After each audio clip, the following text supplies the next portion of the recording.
いらっしゃいませ。どうぞ私の城へ。お邪魔します。どうもこんにちは。ちょっと一旦リビングまでいいですか。あ、すいません。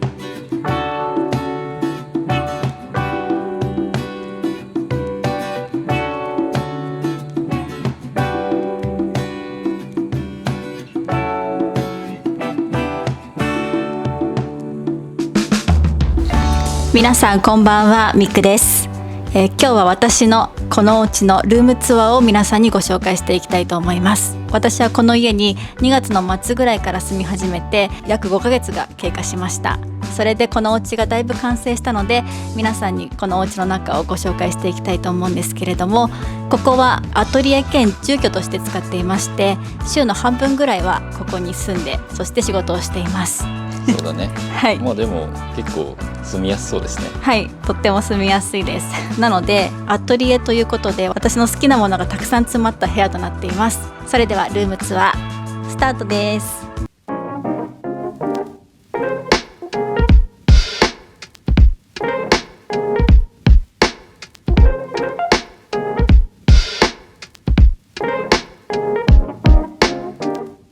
じゃあまずはリビングスペースからご紹介していきたいと思います。まずこちらのソファーから。このソファーは IKEA のものです。エークトルプという種類のソファーなんですけど、このソファーはですね、こうやって座ると目の前にある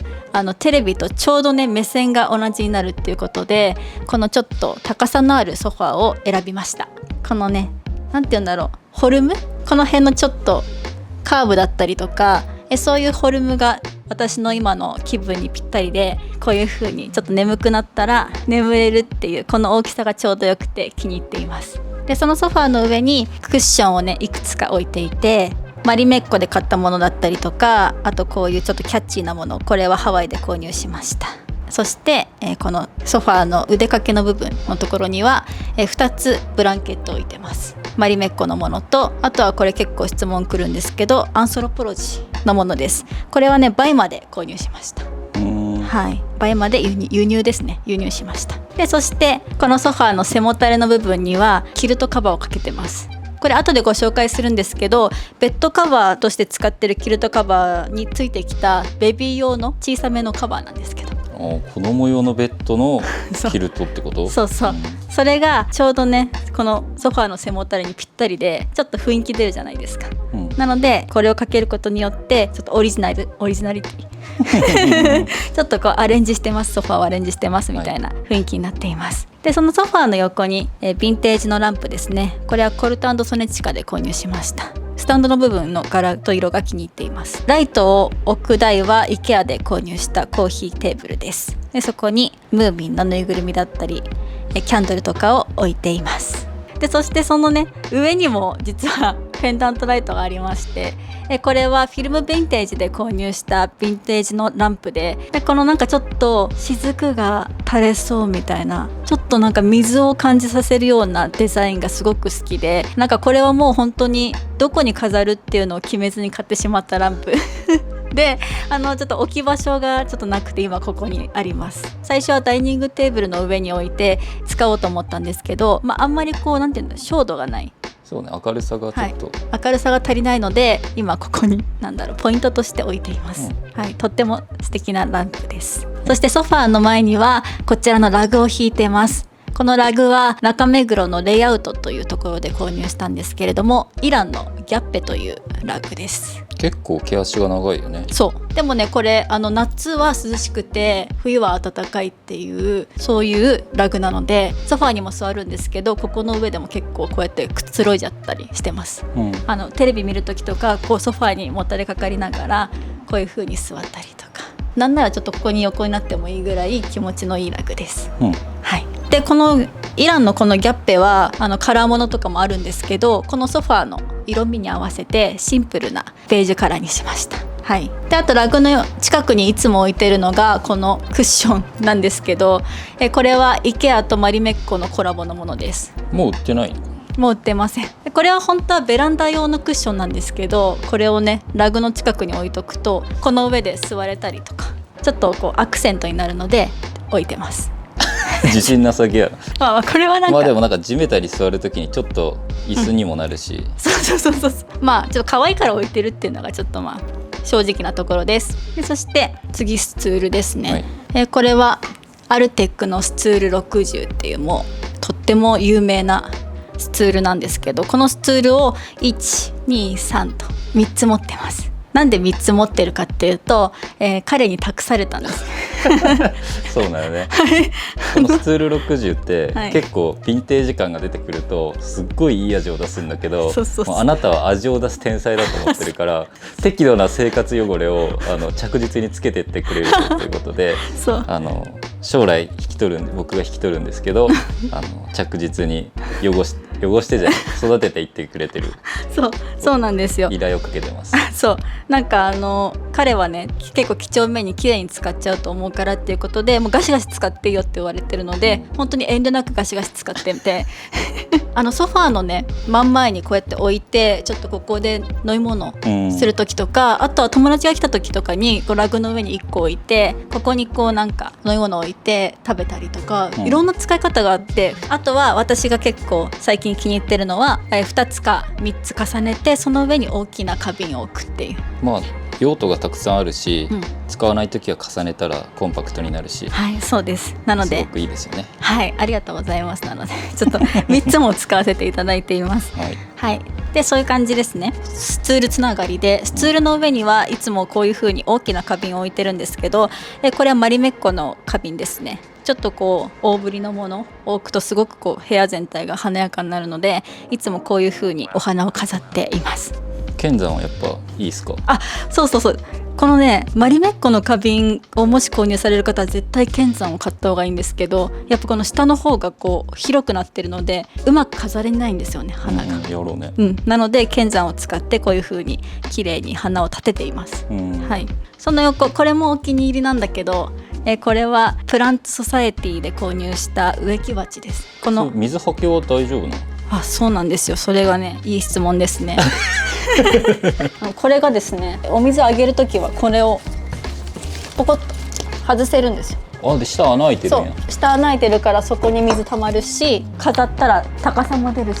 形もユニークで部屋のアクセントになるっていう、これすごく気に入ってて、これはねオーストラリアのブランドオートリーというメルボルン発のブランド、プランツソサエティ東京のねとこで買えますので、これ1個あるだけ全然部屋の雰囲気変わってきます。材質は陶器っぽいです。結構しっかりとした作りです。はい、でそして足元、これはあかりのメジャーな形のやつの、黄色ですね。黄色がちょっと入ってるものです。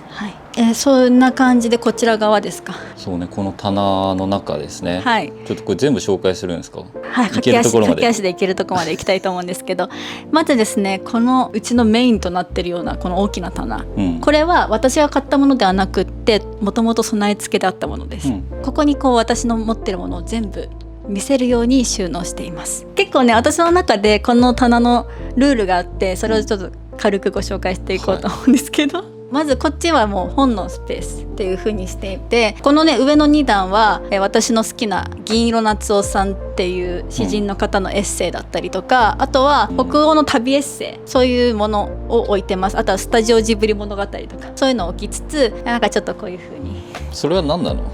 これはアングリーバード？違います。これはディズニーの「フォー・ザ・バーズ」っていう短編映画の中に出てくる鳥っていうもうすごくマイナーな鳥のぬいぐるみをメルカリでゲットしましたはい、でこの下の方ですね、下のところはちょっと大きめの本、ここにね絵コンテとかそういうのを置いたりとかしつつ、本だけ飾ってても楽しくないから、こういうちょっと飾りのスペースを作りたいなと思っていつもやってるんだけど、このガマくんとカエルくんのアーノルド・ノーベルの全仕事っていうこれねすごい興味深い本なんですけど、その前にガマくんとカエルくんのぬいぐるみを置くっていう。これもメルカリですか？これは恵比寿にすごく素敵なね絵本屋さんがあるんですけど、そこで買いました。でこの一番下の段ですね、私はよく旅に行くので旅本を結構ねちゃんと集めてました。もう行くたびに、そこの旅本をいっぱい買ってるよね。そういう感じで、下の方は旅本、はい、でそのつながりでいくとこの下の部分も一応本とか DVD っていう私の中でそういうコーナーができています。ここにねピクサーのアートブック、カリフォルニアで買ったやつか。そうです。この上の段にはジブリの DVD で、なのでこのジブリの DVD が近くにあるのでこちらに、トトロのぬいぐるみを置いているというそういうことか。はい、これは三鷹の森ジブリ美術館で購入しました。可愛いんですよ。作りがしっかりしててね。であとねこの辺も結構質問来るんですけど、このハリーポッターに出てくるバースデーケーキの小物入れですね。これは恵比寿のキッチン用品屋さんで購入しました。恵比寿ガーデンプレイスの。その中にお灸を入れてますなんでたまにお灸やるんでね、お灸入れてまして、これが、アロマオイルスタンド。あとこれもねよく質問来るんですけど、これお香立て台湾で購入しましたね。中山にあります。はい、そういう感じでここら辺は、本っていう私の中でね位置づけがあって、ここですね、この部分は身支度棚っていうようなイメージで置いてます。パサンドバイ抜きテッパーのジュエリーボックスを置いて、そしてこの混乱ショップで購入したこういう感じで薄い鏡、あとはここら辺にはルームスプレー、このハーンのものとこれお友達からもらったものですね。あとは香水、これはパンピューリのもの、これも香水瓶なんですけど、これはシンガポールで買ったんですが、この香水瓶の中にまだ香水は入れていませんアラブ街で買ったやつ。はい、ジャンル的にこのカテゴリーだなと思って置いています、はい、であとこの、ライトはアンドトラディション、これも一応ディズニーの小物入れなんですけど、こういうのもちょっと置いたりとかしています。で次この上の2段は、私たくさんキャンドル持ってるのでキャンドルを置くスペースになってますね。海外に旅行行ったたびにいろいろ買ってくるものを置いたりだったりとか、ドイツで買ったビールのキャンドルだったりとか、無印で小さなミニキャンドルを買ったらこれ IKEA のガラスの入れ物にミニキャンドルを入れてます。であとはフレグランスオイルはこのフレグランスストーンに垂らして使ってますね。これは無印のものです。でこの一番上、ここは私はちょっとスツールに乗らないと届かない位置なのであんまり使ってないキャンドルたちですね。あとはまだ出番が少ないスノードーム、あとこれ何これ、それ俺が高知でガチャガチャ回したジンベエザメかな。こんなとこにいたんだ。イルカかクジラこんなとこにいると、そうここはあんまりその使用頻度が低いものを飾っています。でこの真ん中ですね、この真ん中の3段は一番目につくというか、なのであんまりごちゃごちゃさせたくないというのが私のルールなんですけどまず一番上ですね、これは Today's スペシャルで買った入れ物の中には園芸用品を入れてます。ちょっとぐちゃぐちゃなんで見せないんですけど、その横に観葉植物を置いて、ここにデミーのぬいぐるみ、それぐらい3つだけっていう風にしてて、この中段のところもあんまり物を置かないっていうのが私のルールです。これがプランツソーサエティで購入した鉢で、鉢はここはピンクでちょっと統一気味、これは Today's スペシャルで買ったもので、その間に彼からもらったプレゼントのリサ・ラーソンの船の置物を置いて、そのつながりでちょっとなんていうか、そういうこと。そうちょっと私ずらしてるんですよ。ちょっと港感を出してます。はい、これはアーバンアウトフィッターズで買ったムーミンの花瓶です。相当前に買ったよね。はい、これはもう花瓶として使わなくても置物としても可愛いのでこういう風に使っています、はい、そんな感じでここは少し抜け感を出しています。でそしてこの下段、ここはね結構いつも使うものっていうのを置いてるんですけど、この Today's スペシャルで買ったカゴの中にはもう本当にリモコンとかそういう生活用品で見せたくないものを置きつつ、こちら側のスペースにはもう本当によく使うお香を置いてます。お香を本当によく炊くので、ここの植木鉢の中に、いろんなね買ってきたお香を入れて、そしてこのお香立て、これアーバンアウトフィッターズのものなんですけど、ここでお香をつけて窓際に持っていくっていうのがルーティンですね。あとはちょっと見た目が可愛いキャンドルっていうのを置いたりとか、そういう感じです。はい、はい、でそれでね、今年ね夏とかこの後冬にフィンランド行かれる方いると思うんだけど、フィンランドでねこれ見つけたらぜひ買ってください。こういう感じの箱に入ってるシナモン&ブルーベリーっていうキャンドル、ちょっと使っちゃってるんですけど表面がブルーベリーの形したキャンドルなんですね。でシナモンとブルーベリーのいい香りがするキャンドルで、とってもね可愛いので、ぜひフィンランドで見つけたら買ってみてください。でそしてこちら一番右側ですね。これはもうキッチンに近い棚なので、ちょっとキッチン用品に属するものっていうのを置いています、ただ一番上はちょっと関係なくて、お掃除用具置いたりとか、あとは使ってない花瓶、あとこのね鉢も可愛くて、これはジャウっていうオーストラリアの雑貨を扱ってるお店で買ったもの。2段目、ここもねちょっとディスプレイ的な要素で飾ってるんですけど、このハワイで買ったカゴの中にキャンドル入れたりとか、飲みの市で購入したガラスの小物入れ、そしてこれがねちょっとお気に入りなんですけど、これはオルネドホイユっていうインテリアグッズのお店で、ヨーロッパのヴィンテージの小物フェアみたいなのやってた時に購入したミシンの形をしたティーポット。あ、ティーポットなんですよ。はい、ティーポットです。でその下の段ですね。ここは見せておきたいほど可愛いティーポットやカップを置くスペースです。代官山の飲みの市で購入したヨーロッパのポットウォーマーとポットのセットになってるものとか、カップ&ソーサー、 TWG のガラスのねアリスのお茶会みたいなティーポット、そしてとってもお気に入りなこちらのアラビアのヴィンテージのマグですね。見て超かっこいいんですけど、置いとくだけで素敵なものっていうのをここに集めています。でこのザラホームのこの布製の入れ物の中にはお茶缶をねいくつか入れてて、この右側のところにはレシピブックとかを置いています。これはレシピブックじゃないんですけど、とってもお気に入りなレミーのノートブックです。こういうのもちょっと置いちゃってます。でもう棚ね、最後この下ですね。ここにね小さなちょっと食器棚的な、ここにもね私のお気に入りの食器を入れてます。この一番上の段はマリメッコですね。ティーポットだったりとか、あと結構使いやすいのはこのお皿ですね。クッキーとかちょっとしたおやつをポンポンって置いて使うのにとってもね可愛くて気に入っています。であとは TWG で購入したこちらのね小さな湯飲み、こういうのは来客が来た時に使ったりします。これはねモロッカングラス。3段目のところにはカリフォルニアディズニーランドで買ったこういうちょっと可愛いお皿を置いたりしています。そして一番下の段にはティーポットいくつかこういう感じで、一人お茶会しているというわけです。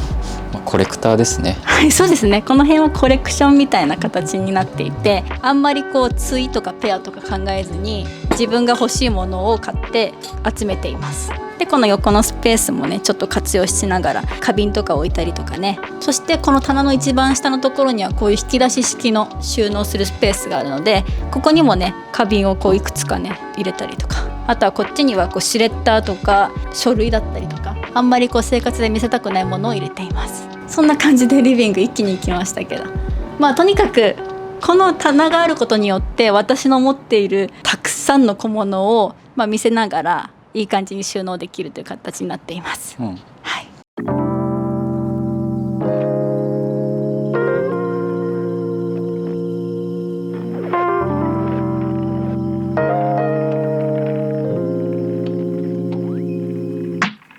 ここがねキッチンスペースです。このキッチンスペースで一番私が気に入ってるのがこちらのライトです。このライトはアンドトラディションのもので、ホーマカミだったかなシリーズのものなんですけど、本来であればこれは真っ白のライトなんですが、私が持ってるのはこのカラフルな色や柄が入ったライトです。これがハイメ・アジョンというデザイナーさんとのコラボレーションで限定のものなんですけど、これ調べてみたらですね世界に1000個しかないそうで、そして日本には20個しかないらしいです。そうなんだ。はい私はちょうどライト調べてる時に偶然これが出てきてすごい可愛いと思ってネットで購入したんですけど、後から調べてみたらそういう貴重なものだった。シリアルナンバーついてるみたいです、はい、このライトで、このライトがあるから私のこのカラフルな家がよりカラフルになってよりポップな感じでちょっと遊び心のあるそんなね演出をしてくれてるのですごく気に入ってるんです。でそのライトの下にはダイニングテーブルを置いてるんですけれども、これはアルテックのテーブルなんですけれども、軽井沢の北欧家具屋さんアルタとコラボレーションした別注デザインとなっています。このダイニングテーブルの大きさが 100×60 の結構コンパクトなサイズなんですけれども、このサイズはもうアルテックでは製造今中止してるみたいで、そうなんだ。そうなんですよ。なので、このサイズがすごく使いやすいよねっていうことで春田さんが別注で作ったもの。じゃあカラーとかじゃなくて大きさが別注なんだ。そうなんです、はい、ここのテーブルの天板は4色ぐらいカラーがあって、私はペールグレーっていう淡いカラーを選んでいました。でそこにマリメッコのねファブリックの切れ端みたいなものをかけて、ちょっとテーブルクロス風にして、その上にちょっとアーバンアウトフィッターズで購入したんですけど、クロワッサンキャンドル置いたりあとこれは Amazon で買ったんですけど、ティッシュボックスですね、木のやつ。そうこういう風にね生活感をなくすようにしてます。椅子は前の家でも使ってたバイチェア。はい、続いてはキッチンです。キッチンもね結構こんな感じでごちゃごちゃといろいろ飾りながら収納しているという感じで、収納スペースがそんなにないので、こういう小窓だったりとか、あとは換気扇の下のスペースに吊り下げたりとか、いろんな工夫をしながらキッチン用品収納しています。でこのキッチン台の下のスペースですね、ここに少しだけ可動棚があるんですけど、そこに食器だったりとか、あとはコップだったりとか、こっちのね方にはお箸だったり、下の方に鍋とか、そういうものを収納しています。あとここにもね備え付けの収納棚みたいなのがあって、このね裏のところにはごちゃごちゃしてるからあんまり見せたくないんですけど、キッチンのお掃除道具とかそういうものを入れています。なのでなんかこういう紅茶とか調味料とかっていうのはもうこの小窓を使って全部見せる収納みたいな風にしています。ハーブティーとかもこういう容器に入れたりとか、お砂糖とかもねちょっと可愛い容器に入れつつ、あとはちょっと見せる収納っていう面で陶器でできた可愛い置物みたいなものもちょっとインテリアっぽい感じで飾ってます。キッチン台の上にちょっとこうお花飾ってみたりとか、お気に入りなのがマリメッコのウニッコのキャニスターなんですけど、その中にも小分けの紅茶っていうのを入れています。あとこれはパンケーキのお玉置き、これアーバンアウトフィッターズで購入しました。あとこれ結構気に入ってるんですけど、カジトンヤっていうブランドの水切りかごなんですけど、シンプルでスリムな見た目なんですけど、意外とたくさん食器こう置けて乾かせるので、一人暮らしの方に結構ちょうどいいサイズの水切りかごなんじゃないかなと思います。あとは冷蔵庫ですね。この冷蔵庫のこちらの部分はこのキッチンからよく見える部分なので、ここにこういろいろマグネットで遊んじゃったりしてます。こういう小さなマグネットは Today's スペシャルで購入したりしています。これもよくご質問いただくんですけど、ムーミンの日めくりカレンダー飾ってみたりとか、絵を飾ってみたりとか、この冷蔵庫の側面の部分を飾っています。あと冷蔵庫の上にオーブントースターを置いて、そのオーブントースターの横に紅茶のポーションだったり蜂蜜とかを入れたりしてます。その後ろのところには少し緑も欲しいなっていうことで花瓶にモンステラを入れてます。こう冷蔵庫にあんま貼るの良くないって言われちゃうけど、ここにも大きめのカレンダーだったりとか、あとはポストカードとか飾ったりしてます。そしてもう一つのお家でも使ってるゴミ箱ですね。シンプルヒューマンのものでとっても使いやすいです。であと何気に気に入ってるのがこれで、これ足付きのカゴなんですけど、これは渋谷のロスト&ファウンドっていうライフスタイルショップみたいなところでフリーマーケットやってて、そのフリーマーケットでゲットしたものです。はい、この中にちょっと見せたくない食材のあれこれみたいなものを入れて布で隠してるっていう感じで、ここにいろんなものを入れています。あとはもう結構なんかやっぱ収納が少ないので入りきれないものがあったりして、これまだ整理できてないんですけど、ちょっと細々としてるものを入れてるカゴみたいなものはだいたい Today's スペシャルで購入してます。はい、もうちょっと綺麗にしたいと思います。整理して。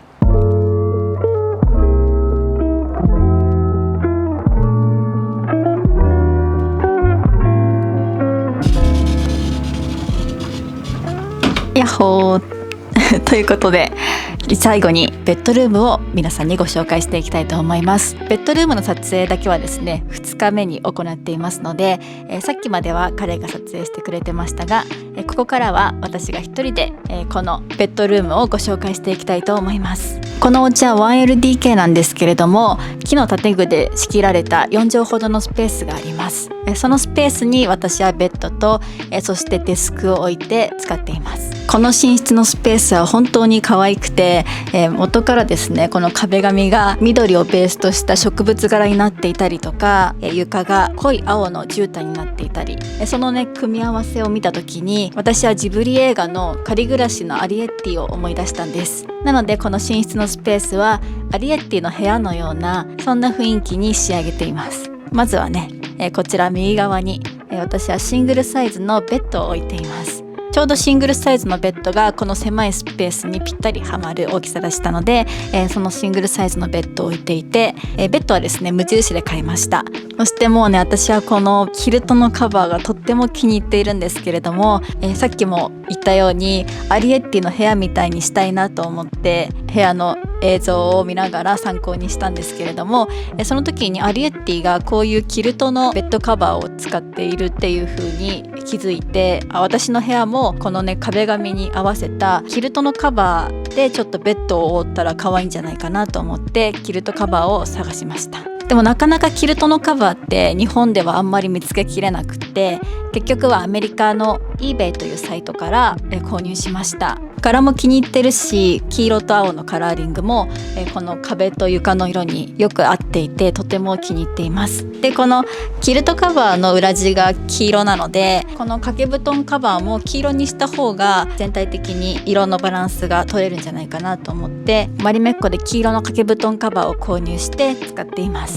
でこのシーツも黄色にしました。これは無印のもので、このベッド専用のボックスシーツです。でそしてベッドの上のところに絵を飾りたいなと思ってカリフォルニアディズニーランドで購入してきたんですけど、こちらはモンスターズインクのコンセプトアートです。で次、ベッドルームには2つ窓がありましてカーテンをつけたんですけれども、このカーテンはマリメッコでオーダーしました。こういう感じの黄色のねカーテンです。マリメッコといえばウニッコが有名ですが、ウニッコ柄のねカーテンをつけてしまうともう壁紙と喧嘩してしまうので、柄の主張よりも色っていうのを大事にして選びました。